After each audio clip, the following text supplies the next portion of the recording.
Shalom, salam sejahtera di dalam nama Tuhan Yesus Kristus. Tetap bersama saya, Pendeta Binsar Sianipar, BBS. Bapak Ibu sekalian yang saya kasihi di dalam nama Tuhan Yesus Kristus. Kali ini tema kita adalah salah paham tentang penciptaan. Ya. Siapa sang pencipta segala sesuatu? Maka dengan cepat orang-orang akan berkata, oh itu Allah. Ya betul, Allah yang mencipta. Tetapi pertanyaannya, Allah yang mana? Nah inilah yang banyak disalahpahami. Ya, Allah yang mana? Allah adalah roh, ya, terdapat dalam Yohanes 4 ayat 24. Kalau roh Allah itu selalu satu, ya, tidak pernah dua, tidak pernah tiga atau banyak roh, apalagi banyak pribadi, ya, pribadi satu, pribadi dua, pribadi tiga, tidak. Allah itu roh, ya. 1 Korintus 12 ayat 3. Karena itu, aku mau meyakinkan kamu bahwa tidak ada seorang pun yang berkata-kata oleh roh Allah dapat berkata, terkutuklah Yesus. Dan tidak ada seorang pun yang dapat mengaku, Yesus adalah Tuhan selain oleh Roh Kudus. Nah, perhatikan ayat yang keempat. Ada rupa-rupa karunia, tetapi satu roh. Nah, roh satu. Banyak karunia, tetapi roh satu. Ya. Ayat yang ke-13. Sebab dalam satu roh kita semua, baik orang Yahudi maupun orang Yunani, baik budak maupun orang merdeka, telah dibaptis menjadi satu tubuh. Dan kita semua diberi minum dari satu roh. R-nya huruf besar ya. Jangan lupa. Yohanes 1 ayat 1. Ini dasar membahas penciptaan. Harus Yohanes 1 ayat 1. Jika salah memahami ayat ini, maka salah pula memahami penciptaan. Ya. Pada mulanya adalah firman. F-nya huruf besar. Firman ini bukan perkataan Allah, melainkan adalah Allah. Ya. Firman itu bersama-sama dengan Allah, dan firman itu adalah Allah. Ya. Bukan perkataan Allah, ya, tetapi Allah. Ya. Jadi untuk mempermudah memahami, ya, Allah itu duduk di tahta sorga, disembah di sorga. Ya. Dalam bahasa yang mudah dimengerti, Allah itu duduk dan disembah di sorga. Ya. Sedangkan firman yang adalah Allah, itulah yang berkarya, itulah yang disebut Tuhan. Jadi Tuhan itu adalah Allah yang berkarya. Dalam hal ini adalah firman, ya, bukan perkataan Allah ya. Karena kelak yang menjadi manusia itu adalah Allah, bukan perkataan Allah. Allah sendiri, ya. Sebab itu Yesus dikatakan Yesus diutus Allah. Tetapi Yesus bukan utusan. Kenapa? Karena Allah sendiri yang mengutus dirinya menjadi manusia. Itu ya yang harus dipahami ya. Lalu apa karya firman yang adalah Allah itu? Pertama, menciptakan hikmat. Ya. Yang kedua, menciptakan sorga dan segala sesuatu yang tidak kelihatan di sorga, yaitu tahta sorga, malaikat, kerub, serafim. Ya, dalam Kolose 1 ayat 16.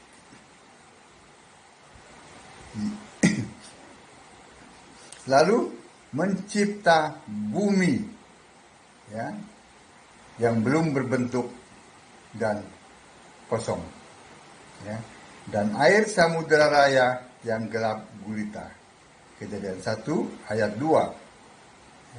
Penciptaan ini bersamaan satu era waktu dengan penciptaan sorga, ya, Kolose 1 ayat 16.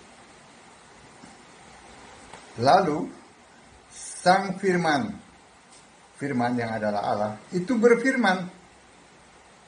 Jadi firman yang adalah Allah berfirman menciptakan bumi bulat, ya, termasuk segala isinya, termasuk benda penerang di langit. Cara menciptakannya adalah sang firman yang adalah Allah itu, dia berfirman, jadilah, maka jadi. Nah, Kejadian 1 ayat 1 sampai 31. Itulah karya dari Allah yang adalah firman. Lalu sang firman membentuk makhluk hidup dari tanah, yaitu manusia. Kejadian 2 ayat 7. Dan binatang juga dibentuk dari tanah. Kejadian 2 ayat 19. Yang keberapa ini? 5 ya. Sang firman berfirman, menyampaikan perintah dan hukumnya ditulis oleh penulis, maka jadilah kitab perjanjian lama, yaitu Taurat Musa, Mazmur, dan kitab para nabi, ya. Baca Alkitab. Itu terdapat dalam Lukas 24 ayat 44. Kemana Allah ketika sang firman berkarya? Allah tetap di tata sorga dan disembah.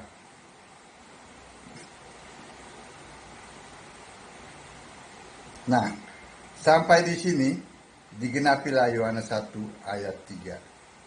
Segala sesuatu dijadikan oleh Dia, oleh firman, ya, oleh Allah, ya, bukan oleh Bapa, ya. Mana ayatnya Bapa itu? Ini firman, ya, yang menjadikan, yang adalah Allah, yang kelak nanti menjadi manusia bernama Yesus. Untuk apa? Untuk korban tebusan, untuk menggenapi nubuatnya, karya penyelamatan manusia berdosa, untuk mati di kayu salib. Itu firman menjadi manusia, ya. Setelah itu dia mati di kayu salib, dia bangkit dan kembali ke surga sebagai firman, sebagai Allah. Dia memakai nama yang baru, yaitu anak domba. Dia akan berkarya lagi sebagai anak domba, tetapi yang duduk dan disembah di surga itu adalah Allah yang tetap bernama Yesus. Jadi kalau gagal memahami ini, ya gagal semua memahami Alkitab, ya. Saya bacakan lagi. 1 Yohanes 3 ayat 1 Yohanes 1 ayat 3. Segala sesuatu semuanya dijadikan oleh Dia, oleh firman, ya. Dan tanpa Dia, tanpa firman, tidak ada sesuatu pun yang telah jadi dari segala yang telah dijadikan. Bukan tanpa Bapa, bukan tanpa Allah Tritunggal, bukan tanpa Allah pribadi. Semua yang menciptakan, menjadikan itu adalah firman yang adalah Allah. Jadi jangan diganti-ganti dengan Bapa, ya. Dosa kalian itu, ganti-ganti itu. Yang keenam, menepati rencana penyelamatan manusia. Itu tadi yang saya sampaikan dalam Kejadian 3 ayat 15. Maka sang firman yang adalah Allah harus dibentuk jadi manusia. Nah, manusia yang dilahirkan oleh Maria itu adalah manusia. Allah dibentuk sekali, ya. Dalam Yesaya 43 ayat 10. Sebelumnya tidak pernah ada Allah menjadi manusia. Dan sesudah dia bangkit dan naik ke surga, tidak akan pernah ada lagi Allah menjadi manusia. Hanya sekali-kalinya Allah menjadi manusia. Ya, dalam Yesaya 43 ayat 10. Kenapa dia jadi manusia? Ini firman-Nya, Yohanes 1 ayat 14. Firman itu menjadi manusia. Ini sering digagal pahami oleh para pendeta dan romo di luar sana. Dipikirnya yang dilahirkan oleh Maria itu adalah Tuhan, adalah Allah. Nah, ini yang sering dicemooh oleh orang-orang di luar Kristen. Allah kok makan, Allah kok takut, Allah kok tidur, Allah kok mati. Yang mati itu adalah manusia. Dalam keadaannya sebagai manusia, dia mati. Bukan sebagai Tuhan. Kan Allah kan menjadi manusia. Firman ini menjadi manusia. Nah, ketika firman jadi manusia, di surga ada siapa? Ya tadi, tetap ada Roh Allah yang bernama Yesus yang disembah. Kenapa bisa begitu? Iya, karena Allah itu adalah roh. Allah itu satu. Allah itu maha hadir. Dia tidak dibatasi oleh ruang dan waktu. Allah memenuhi seluruh ciptaannya. Pada saat dia ada di surga, dia ada di seluruh ciptaannya. Dan dia ada dalam diri manusia Yesus. Manusia Yesus beda dengan kita, manusia biasa. Kenapa? Dia berasal dari Allah. Rohnya itu bukan roh yang diciptakan, melainkan roh Allah. Itu yang membedakan.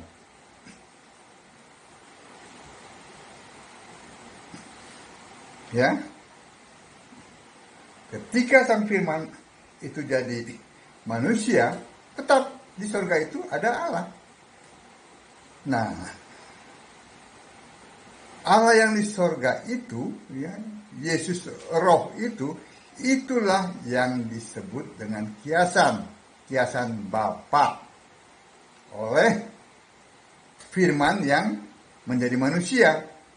Manusia itu menyebut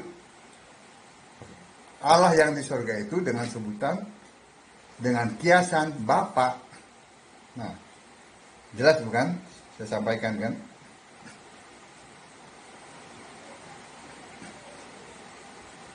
Ayatnya, Yohanes 16 ayat 25.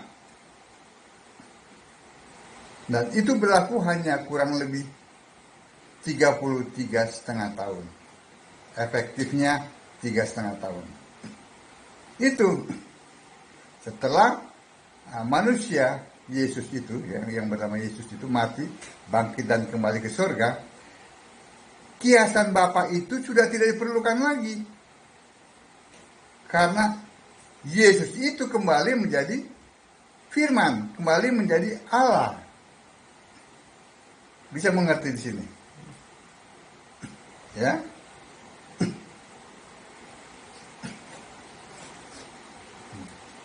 Yang ketujuh, Sang Firman itu jadi fisik manusia, mati, disalib, dikubur, bangkit. Ya. Sang Firman jadi manusia fisik, namanya Yesus. Sudah saya sampaikan ya.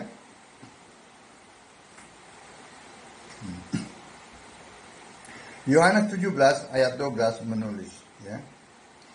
Namamu yang engkau berikan kepadaku. Ternyata nama Allah yang di surga itu adalah Yesus. Yohanes 17 ayat 12, nama itu diberikan kepada Yesus manusia. Jadi di surga itu Allah namanya Yesus. Pada saat Firman menjadi manusia, juga manusia itu bernama Yesus. Selesai bukan? Yang sering mereka gagal pahami adalah, oh, Allah menjadi manusia, Allah menjadi Tuhan, maka mereka menyembah-nyembah. Tidak boleh. Manusia harus menyembah Allah, Allah yang roh. Tidak boleh menyembah Yesus yang manusia itu, yang dilahirkan oleh Maria. Ya tapi kan ada itu, dia menerima penyembahan. Ya lihat konteks waktunya. Begitu. Konteks waktu itu bicara kapan Allah jadi manusia, kapan Allah bangkit dan kembali menjadi roh. Nah, roh Allah itu, yang roh Kristus, roh Yesus, itulah yang disembah. Yesus roh itu, bukan yang Yesus manusia, yang sudah bangkit dan kembali duduk di tahtanya. Itu yang disembah. Kristen menyembah itu Allah, Allah yang benar. Kalau Tritunggal kan tidak.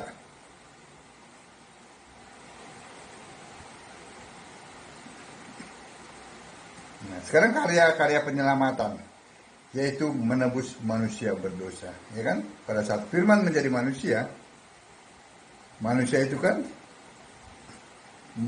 mati di kayu salib untuk menjadi korban tebusan manusia berdosa, begitu kan?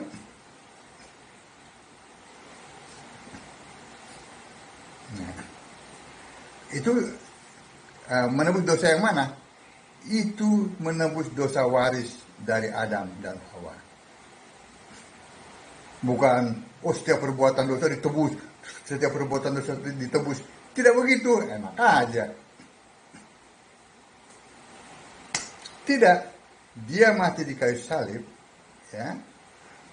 Untuk apa? Menebus manusia berdosa. Berdosa karena apa? Karena dosa waris dari Adam dan Hawa. Itu yang ditebus. Ya. Sehingga manusia kembali jadi milik Allah. Ya. Bagi yang mau merespon percaya, baca Markus 16 ayat 16. Ya.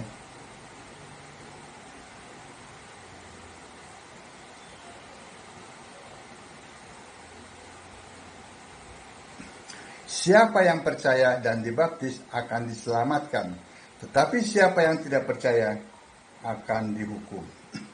Jadi yang ditebus itu manusia yang berdosa, yang mewarisi dosa Adam dan Hawa. Bukan manusia yang, oh karena saya sudah ditebus, oh saya bikin dosa lagi. Saya sudah ditebus, oh bikin dosa lagi. Kan ada tuh, kata Yesaya tuh, walaupun dosamu merah seperti kirmisi, akan menjadi putih seperti bulu domba. Enak aja.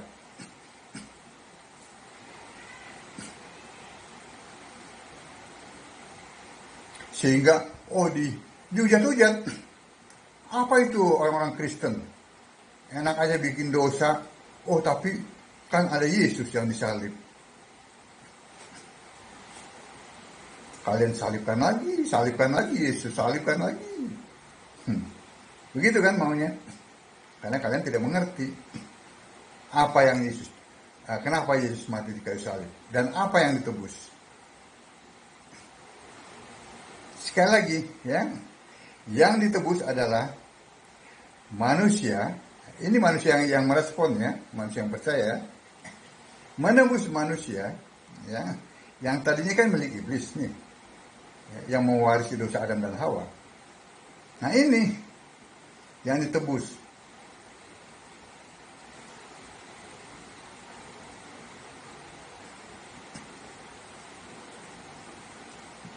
Sudah jelas ya.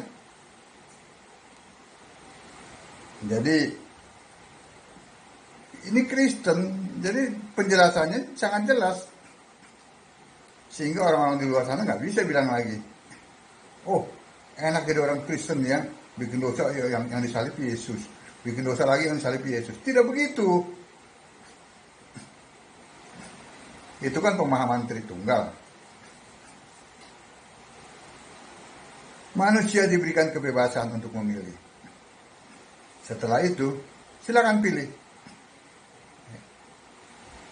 Nah, setelah percaya dengan karya penebusan Allah, ya, memberi diri dibaptis. Markus 16 ayat 16. Dengan baptisan yang benar, baptisan dalam nama Yesus Kristus, bukan baptisan dalam nama Bapa, Anak, dan Roh Kudus. Apalagi baptisan dalam nama Allah Tritunggal.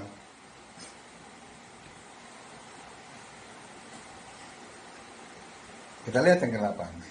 Yesus fisik naik ke surga, kembali sebagai Sang Firman. Wahyu 19 ayat 13.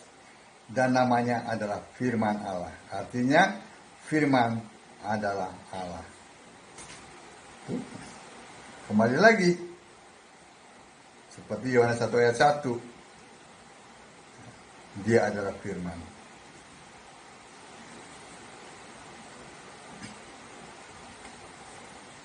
Yang ke-9, Firman Allah memakai namanya yang baru, yaitu Anak Domba. Seperti yang sudah saya jelaskan tadi ya, Wahyu 3 ayat 12. Dia berkata, aku memakai namaku yang baru. Wahyu 5 ayat 6-7 ditulis tentang Anak Domba. Yang ke-10, maka sejak Yesus naik ke surga, di surga ada Allah dan Anak Domba yang duduk di tahta. Dua apa satu? Ya satu. Wahyu 22 ayat 3. Dan ada Anak Domba yang berkarya, sedangkan Allah duduk dan disembah di tahta surga. Jadi kalau Yohanes 1 ayat 1 ada Allah dan Firman, ya. Dalam Wahyu 22 ayat 3 ada Allah dan Anak Domba. Karena Firman itu memakai namanya yang baru. Sangat jelas bukan? Bahwa yang mencipta itu adalah Allah. Ya. Yang adalah Firman. Ya, sebelum dia menjadi manusia, dia mencipta. Bukannya si Bapak, hoak, hampir 2000 tahun dibiarin aja itu. Pembiaran, sebuah penghinaan terhadap Allah. Oh, Bapak yang mencipta.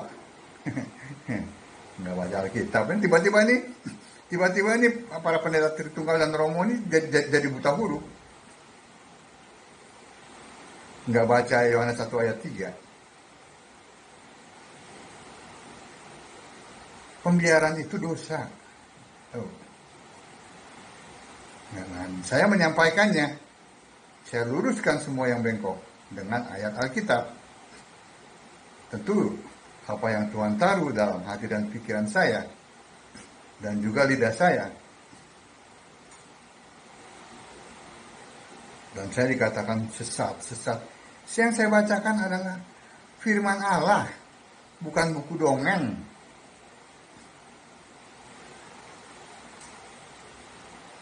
Amin. Bapak Ibu sekalian, baca Alkitab supaya tidak sesat. Sembahlah Yesus sebagai satu-satunya Tuhan Allah yang benar. Allah penuh hikmat. Allah segala masa. Sebelum segala abad. Sekarang dan sampai selama-lamanya. Amin. Salam.